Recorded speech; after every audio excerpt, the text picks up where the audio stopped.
আবারও স্বাগত ২১শে বিজনেসে। সঙ্গে আছি আমি হিরোজুম্মান। এবার দেশ বিদেশে ব্যবসা বাণিজ্য ও অর্থনীতির আরও কিছু সংবাদ। চলতি অর্থ বছরের প্রথম ১০ মাসে চট্টগ্রাম বন্দর দিয়ে আমদানি বেড়েছে ৬.৩৩%। জুলাই এপ্রিল সময়ে পণ্য আমদানি হয়েছে ৭.৮৭ কোটি টন। গত অর্থ বছরের একই সময়ে পণ্য আমদানি হয়েছিল ৭.৪০ কোটি টন। চট্টগ্রাম কাস্টম হাউসের তথ্য বলছে এই সময়ে এসব আমদানি পণ্যের শুল্কায়নযোগ্য মূল্য দাঁড়িয়েছে ৪.২৩ লাখ কোটি টাকা, যা গত অর্থ বছরের একই সময়ে ৩.৭০ লাখ কোটি টাকার তুলনায় ১৪.৩৫% বেশি। এদিকে আমদানি প্রবৃদ্ধির ফলে বেড়েছে কাস্টমস রাজস্বও। চলতি অর্থ বছরের এপ্রিল পর্যন্ত ১০ মাসে রাজস্ব আয় হয়েছে ৬২,৮১৮ কোটি টাকা, যা গত অর্থ বছরের একই সময়ের ৫৫,৫২২ কোটি টাকার চেয়ে ১৩.১৪% বেশি। ডলার সংকট, এলসি খোলায় জটিলতা ও বৈদেশিক বাণিজ্যে ধীরগতির প্রেক্ষাপটে চলতি চট্টগ্রাম বন্দরের এ চিত্র অর্থনীতি ঘুরে দাঁড়ানোর লক্ষণ বলছেন সংশ্লিষ্টরা। দিনাজপুরের লিচুর বাগানগুলোতে এখনও ব্যস্ত সময় পার করছেন খামারিরা। এরই মধ্যে বাজারে উঠতে শুরু করেছে মাদ্রাজি জাতের লিচু। ভালো ফলনে আশা করছেন কৃষি বিভাগ। আর কৃষকদের নতুন আশার আলো দেখাচ্ছে দিনাজপুরের বিখ্যাত বেদেনা জাতের লিচু জিআই স্বীকৃতি। দিনাজপুর থেকে চিত্ত ঘোষের তথ্য ও চিত্রে ডেস্ক রিপোর্ট। দিনাজপুরের লিচু বাগানের প্রতিটি গাছে আশানুরূপ ফল ধরেছে। বাগান মালিক ও ব্যবসায়ীরা লিচু পাড়ার প্রস্তুতি নিচ্ছেন। সপ্তাহ খানেকের মধ্যে বাজারে আসবে বেদানা লিচু সহ হাড়িয়া বেদানা, বোম্বাই, চায়না 3, চায়না 2, কাঠালি এবং মোজাফফরি জাতের লিচু। দিনাজপুরে ৫,৪১৮টি লিচু বাগানে এবছর প্রায় ৫,৪০০ হেক্টর জমিতে লিচু চাষ হয়েছে।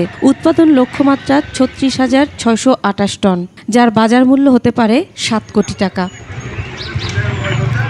এরই মধ্যে বাজারে উঠেছে মাদ্রাজি জাতের লিচু। মাদ্রাজি লিচুটা আগাম হয়, এরপরে বোম্বাই, তারপরে আরেকটা লিচু আছে সেটা হলো কাঠালি। বোম্বাইটা জুন মাসের প্রথম সপ্তাহে হবে। পোয়া যদি ভালো থাকে ইনশাআল্লাহ দাম ভালো পাওয়া যাবে।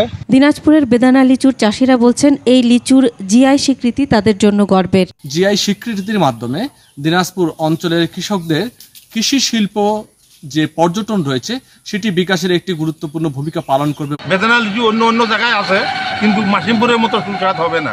নাম করা লিচু, এর উপরে লিচু হয় না। কৃষি বিভাগ বলছে বেদানা লিচুর জিআই স্বীকৃতিতে লাভবান হবেন কৃষক। এই আবহাওয়া যদি বিরাজমান থাকে আমরা লিচুতে আয় বর্ধন করতে সক্ষম হব এবং কৃষক আর্থিকভাবে যথেষ্ট লাভবান হবে। আবহাওয়া অনুকূলে থাকলে চলতি মৌসুমে ৩৬,০০০ টন লিচু উৎপাদনের আশা করা হচ্ছে। মাসুম আলিসা, ডেস্ক রিপোর্ট, ২১শে টেলিভিশন। সংসারের চাহিদা মেটাতে পুরুষের পাশাপাশি বিষমুক্ত সবজির চাষাবাদ করে স্বাবলম্বী হচ্ছেন গাইবান্ধার চরাঞ্চলের নারীরা। বীজ সংরক্ষণ, জমি তৈরি, বীজ বপন, নিড়ানি সহ সকল কাজ করেন নারীরা।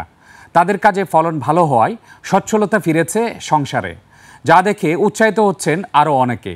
গাইবান্ধা থেকে আফরোজা লুনার তথ্য ছবিতে ডেস্ক রিপোর্ট।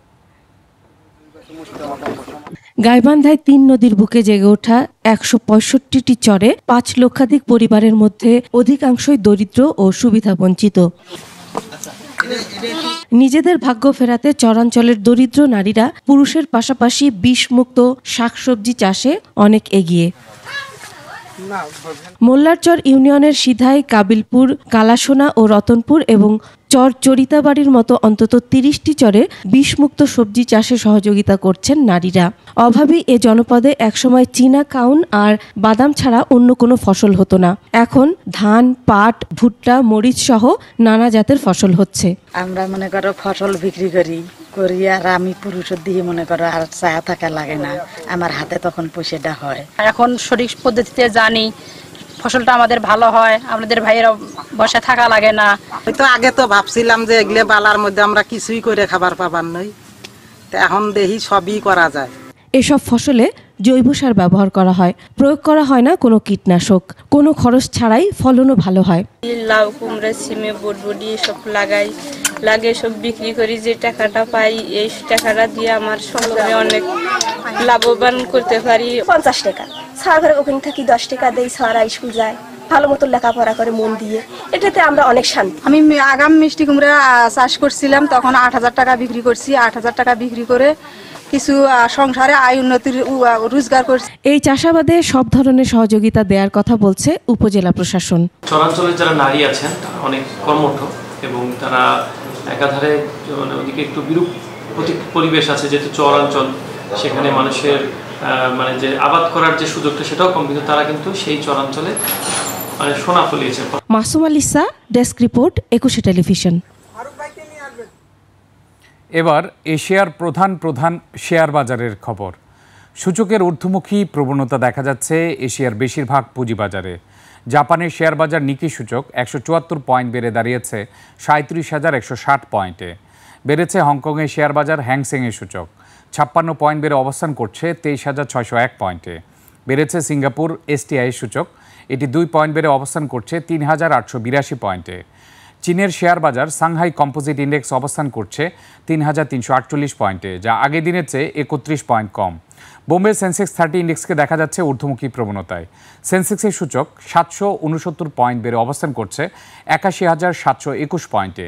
বেড়েছে থাইল্যান্ডের থাই স্টক এক্সচেঞ্জের সূচক, এটি 2 পয়েন্ট বেড়ে অবস্থান করছে 1,176 পয়েন্টে। দর্শক, নিচ্ছে একটা ছোট্ট বিরতির পর ব্যবসা বাণিজ্য ও অর্থনৈতিক পরিস্থিতি নিয়ে আমরা কথা বলবো বিশেষ সুবিধায় খেলাপি ঋণ পুনর্গঠন ও ক্ষতিগ্রস্ত ব্যবসায়ীদের নীতি সহায়তা প্রদান বিষয়ক বাংলাদেশ ব্যাংকের কমিটি সদস্য আব্দুল হকের সঙ্গে। ততক্ষণ আমাদের সঙ্গেই থাকুন।